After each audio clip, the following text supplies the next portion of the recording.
Welcome to practice. It's nice to be back. Before I left to go and teach my yoga retreat in Japan, we finished a series working with the fundamentals of the Yoga Sutras, and we're going to draw on the wisdom we received from that to help us move forward. And my intention for this next series is to explore how yoga invites us to understand and help transform the roots of suffering, dukkha. Now, we all know that yoga is so much more than a yoga pose. Yoga is an inquiry into the theater of our mind, into the nature of being a human, and into the mystery of consciousness itself. And it's hard being human. The struggles that we have to face, the joys that have to end, the roller coaster of change of everything has a beginning, middle, and end. Oh, another beginning, middle, and end. The truth of impermanence, whether blissful, painful, or everything in between, we start to realize that life has suffering. We suffer at the hands of life and the ebbs and flows of it. So I want us to look at our practice as we begin this journey in understanding how to be more skillful as a conscious human being, making wise choices to be able to move ourselves forward effectively, creating this lasting fulfillment in our lives, a deeper contentment within ourselves, and utilizing the tools that have been given up to us to be able to free ourselves from what is causing us suffering. And our practice is not necessarily becoming someone new or improved. Ultimately, we practice to remember who we are beneath the noise, beneath the labels, beneath the stories, beneath the weeds that keep us entangled in the patterns of limitation, of the patterns that bind us or even dim our radiance. So I want us to begin by being inspired by one of my teachers, Joseph Goldstein.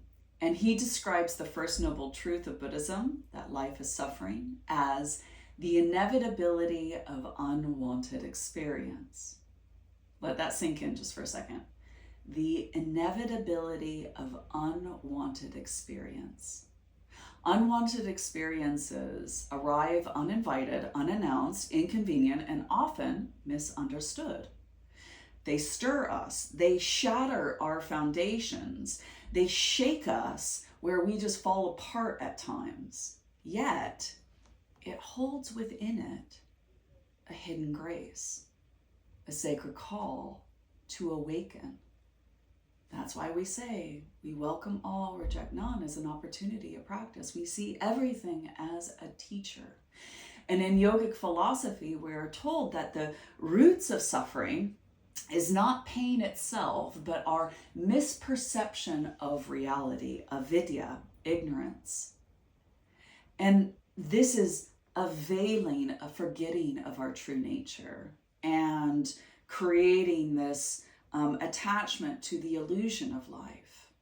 Now, this doesn't need to be ignorance in a harsh sense. It could be a tender one, like a child reaching for the moon reflected in a puddle, believing it was real until they touch it and realize it was just an illusion, a reflection.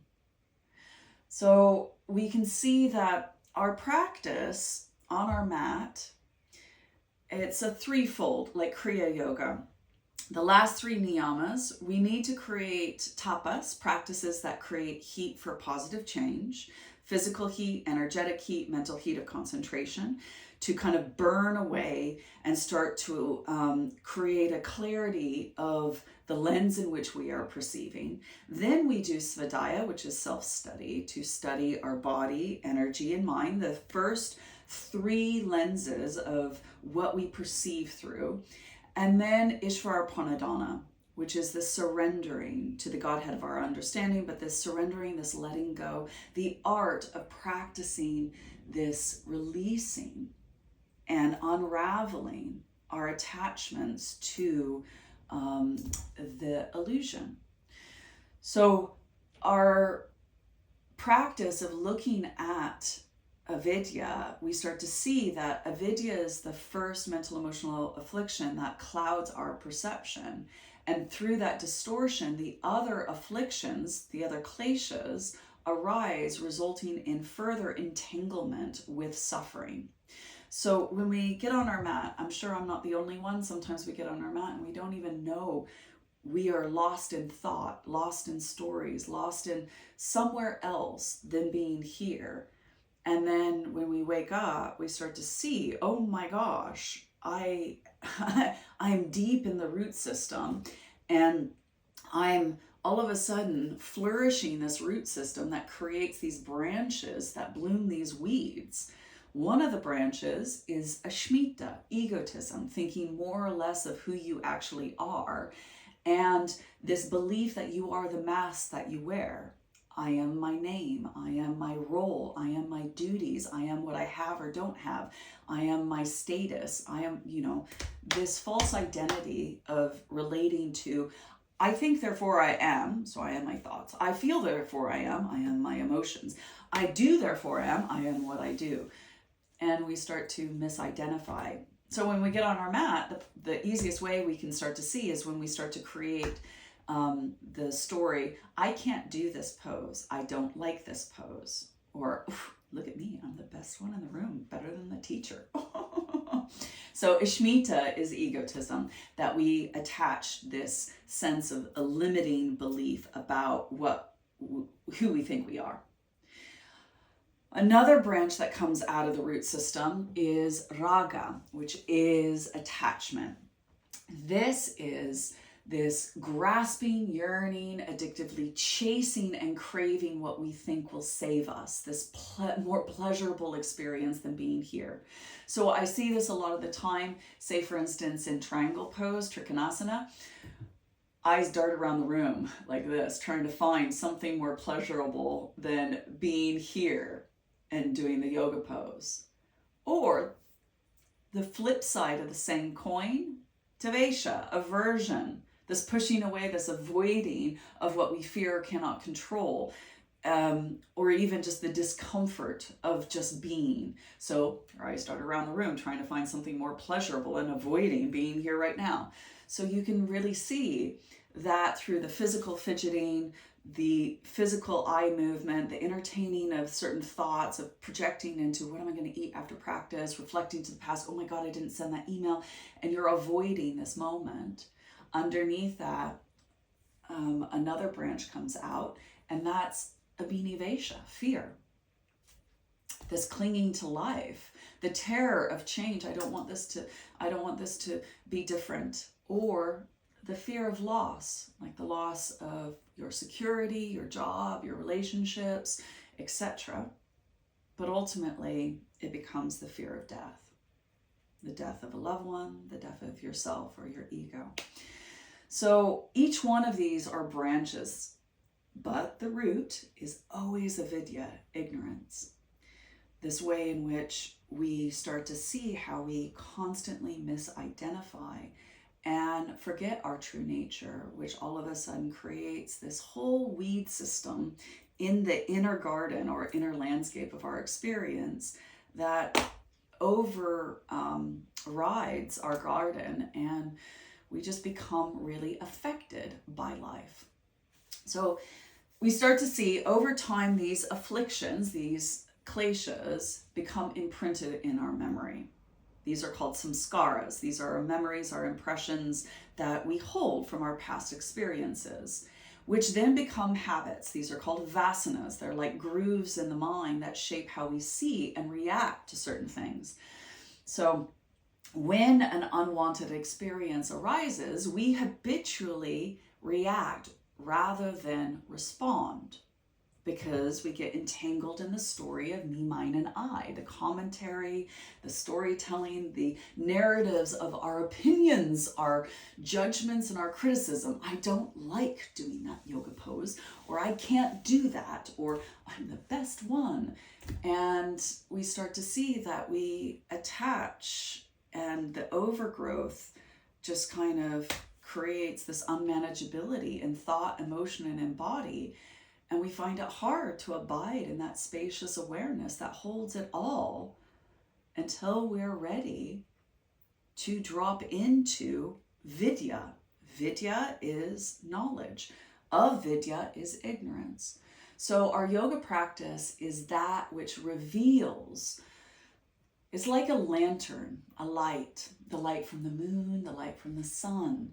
It shines, and as we practice, we start to see it becomes a very slow, sacred work of wiping the lens of our perception clean, the physical lens, the energetic lens, the mental lens. And we let that light in so we can see the weeds amongst the flowers and understand the value of tending our inner garden of thoughts, emotions, sensations, so we can remember this amazing flowering, blooming of self-knowledge, that you are not your pain, you are not your body, you are not your thoughts, your emotions, your sensations, you're not your story. You are the one who is watching all of this, that still luminous presence behind the overgrowth. As you drop into, look at the outer perimeter of the eyes, the lens in which you are looking through. Notice what is awake, what is aware. And starting to turn that awareness inwards to explore. Look at the theater of the mind. Look inwards to the inner landscape of your experience and what is growing in your garden today. And remembering to see, to understand the nature of our mind, the nature of being human, and to remember not just who you are, but what you have always been and what you will always be is consciousness, embodied as you in this moment. So let our sankalpa, our heartfelt intention for this practice today, to be present, to choose, to see clearly, to rest in that benign awareness that is effortlessly perceiving with this sense of wonderment, curiosity, this playfulness, this falling back in love with this moment of being here now. Now yoga begins. And a willingness to name what is without judgment. Just going, wow, I'm perfectly imperfect as a human. And I'm struggling today. And oh, there's a thought. Oh, there's an emotion. Oh, there's a sensation. But I am not my suffering. I am the light that witnesses it. And in our practice, when an unwanted experiences arise, which it will, like boredom, discomfort, or fear, we won't get entangled in the root system of suffering and watering these weeds so they branch out and invade the inner garden. Instead, we'll just name it and go, ooh, negative thought. Ooh, that's very critical. Ooh, judgment. Ooh, emotion, sensation, and drop into the one who is seen. So then when we name whatever is present, like tight hamstrings, sore back, feeling sad, frustrated, arrogant, self-piteous, annoyed, lustful, yearning, avoidant, whatever arises, and you catch yourself dropping into being one who sees that vidya, you can see how the ego comes in and wants to create a story of me, mine, and I. And then you'll notice what you're craving, what you're avoiding, and what ultimately you're fearing. And we pause. Notice the one who is seen, that self that is radiant, untouched, and unmoved by changing weather, roller coaster of emotion, whatever you want to call it. But you rest in that infinite sky of consciousness, as bright as the sun or the full moon. And let this be the beginning of liberation. Seeing and understanding the inevitability of unwanted experiences and not escaping the experience, but meeting it with an intimacy. Not fixing it, but just witnessing it with this curiosity, wonderment, and a compassion that is unshaped. This warmth, and just kind of going, oh, I see you. You're having a hard time today. And dropping the perfection and just resting in presence. perfectly imperfect. So as we, approach our practice, welcoming all, rejecting none as an opportunity to practice, we utilize the breath to guide us back home, to cultivate this prana that sheds this light within and informing every cell of our being that our life is not wrong, we're right where we need to be. And we practice again and again, waking up to that truth of not just who we are, but what we are, what we have always been and what we will always be. No matter what unwanted experience comes knocking at our door, we go, I see you. Come in for tea. We will begin.